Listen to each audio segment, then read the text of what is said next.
आप भोजन में क्या होगा, आपका भोजन में क्या क्या क्या होगा? कुछ भी जो जिसमें मिर्च ना हो, नमक ना हो, हाँ हाँ सादा सादा भोजन कुछ भी हो। हाँ हाँ। आ, कितनी बार आपको भोजन एक दिनमा कति छाक तपाईँ खाना खानुहुन्छ?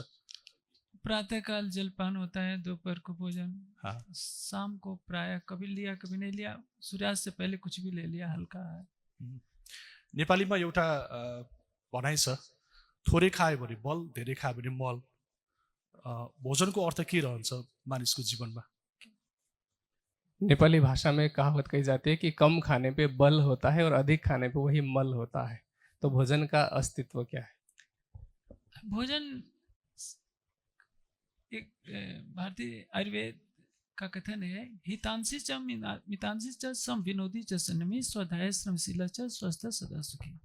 भोजन हितकारक होना चाहिए, मितकारक, कल अल्प भोजन होना चाहिए, क्योंकि मनुष्य जो भोजन करता है उसका तिहाई अंश भी पूरी तरह से पचा नहीं पाता है।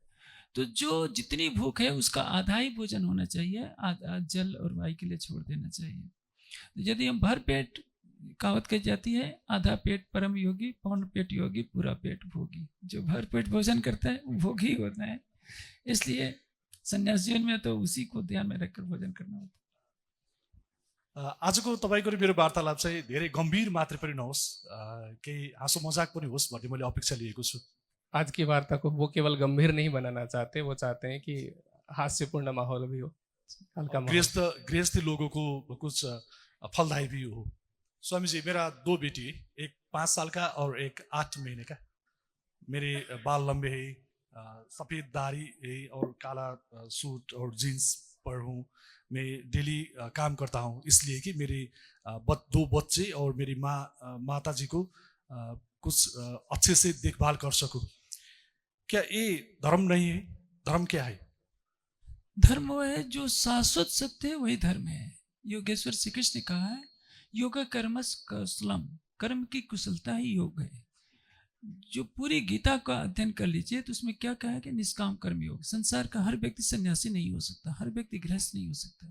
गृहस्थ जीवन में रहकर धर्मानुकूल जो कार्य करे वही वास्तविक धर्म है। योगेश्वर श्री कृष्ण भी गृहस्थ हैं, मर्यादा पुरुषोत्तम राम भी गृहस्थ हैं, भगवान शिव भी गृहस्थ हैं। लेकिन ये गृहस्थ में रहकर धर्म के सबसे बड़े उपदेष्टा यही है। संसार इनके पद चिन्हों पर चलता है। हाँ। इसलिए यह हीन भावना नहीं रखनी चाहिए कि मैं गृहस्थ हूँ, कुछ कर नहीं सकता। संसार का सबसे बड़ा योगी सन्यासी भी गृहस्थ के घर ही तो पैदा होता है। क्या मैं धार्मिक हो सकता हूँ? क्यों नहीं? धर्म का आचरण ही धार्मिकता है। जो धर्म के 10 लक्षणों को जानता है, धृति, क्षमा, दम, स्तेम, शौचम, इंद्रिय निग्रह, देह विद्या, सत्यम, अक्रोधो, दशकम धर्म लक्षण।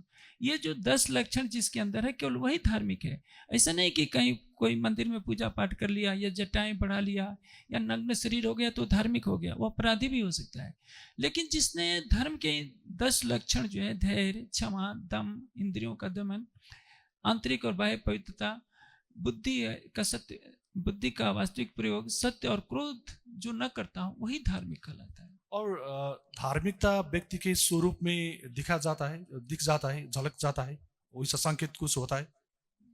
मनुष्य का हृदय उसके चेहरे पर प्रतिबिंबित हो जाता है, उसकी वाणी से प्रतिबिंबित होता है। इसलिए वेशभूषा धर्म का वास्तविक रूप नहीं है। वो तो ये विधान बनाया गया कि इस वेशभूषा को, जैसे पुलिस की वेशभूषा में कोई व्यक्ति जब रहता है तो सोचता है कि मैं चोरी ना करूं, नहीं तो पुलिस की वर्दी पर कलंक लग जाएगा। वैसे किसी को संन्यास की वेशभूषा दी जाती है इसी उद्देश्य से कि तुम इसकी लाज रखना, तुम्हें एक प्रतिज्ञा कराई जा रही है। अन्यथा इसका कोई संबंध नहीं है। गृहस्थ जीवन में भी रहकर जो धर्म के आदर्शों को ग्रहण करता है और धार्मिक जीवन व्यतीत करता है, वही सच्चा जीवन है। क्या वैसा कुनै सङ्केत छ, कुनै बााउन्ड्री बनाइएको छ?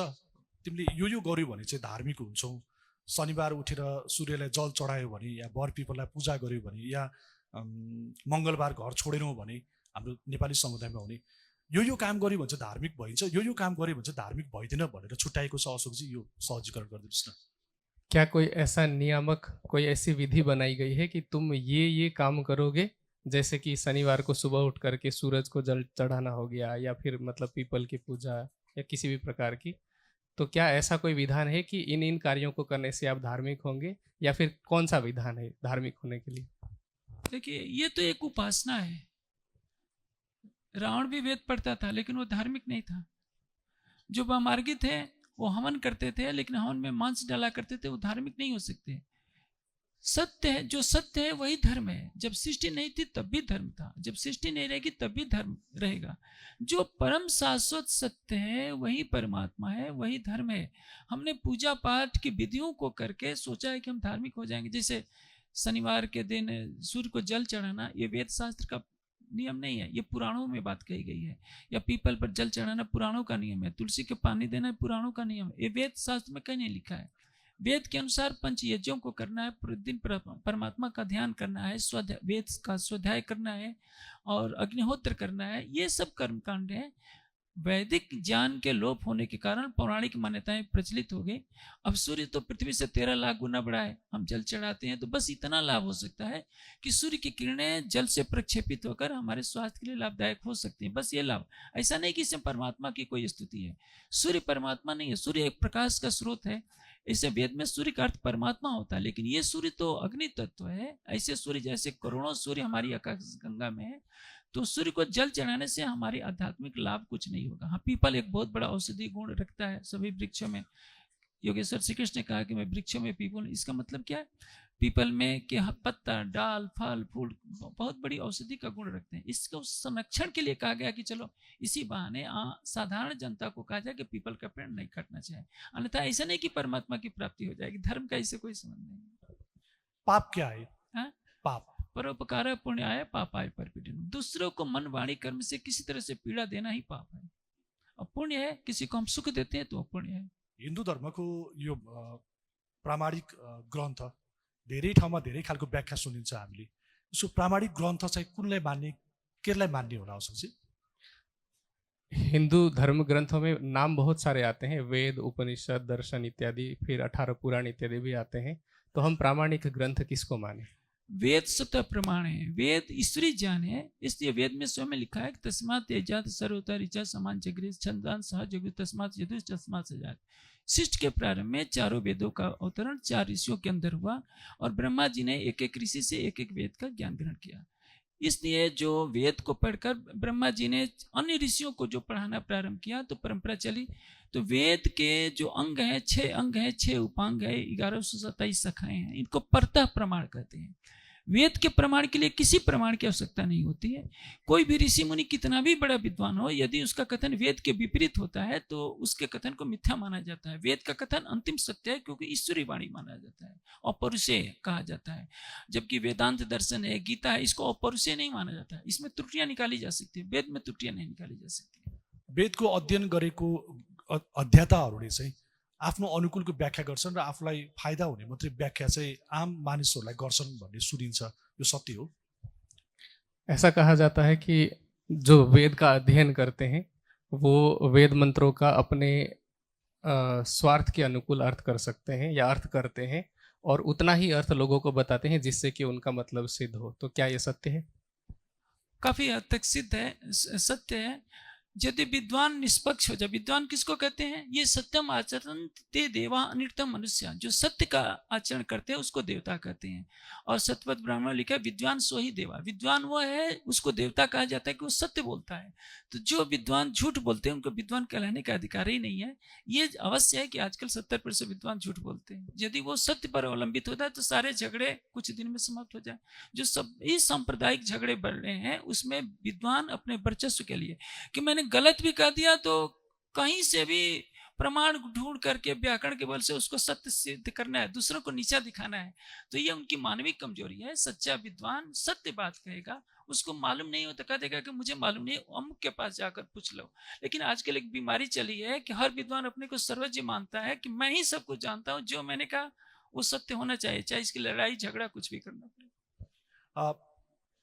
वेदको मन्त्र उच्चारण गर्दाखेरि तिमीलाई यो लाभ हुन्छ भनेर घोकाइराखेको अथवा सुगा रटाइ मात्रै हामीले कति ठाउँमा पाउँछौँ। खासमा मन्त्र घोक्नु नै पुण्य प्राप्त गर्नु हो या मन्त्रको व्याख्या अथवा त्यसको विस्तार, भाव विस्तार चाहिँ बुझ्नु आवश्यक हो? कई जगह पर या जितने भी गुरुकुल इत्यादि में भी मंत्रों को याद कराया जाता है। हाँ, वेद का मंत्र याद कराया जाता है, रटाया जाता है तोते की तरह कि इसको याद करने से, इसको दोहराने से लाभ होगा तुम्हें। तो क्या मंत्र को रटने से, बार बार दोहराने से लाभ है, या फिर मंत्र का लाभ किसी और तरीके से? निरुक्त में इस संबंध में एक विशेष बात कही गई है कि यदि वेदार्थ नहीं मालूम है तो जैसे गधे को अपने ऊपर वेद रख करके चले तो विद्वान नहीं माना जाता। यदि याद है, अर्थ नहीं मालूम है तो कुछ भी लाभ नहीं। और वेदार्थ भी मालूम है, यह तत् न वेद किम ऋचा करिष्यत् ये उत्विदु इमे समस्ते। वेदार्थ भी मालूम है, और यदि वेद का मूल उद्देश्य परमात्मा की प्राप्ति वह नहीं हुई तो वेदार्थ भी व्यर्थ है। अधिक जानकारी हेतु हमारी वेबसाइट www.spjin.org पर आएं और हमारे YouTube चैनल को सब्सक्राइब करें। धन्यवाद।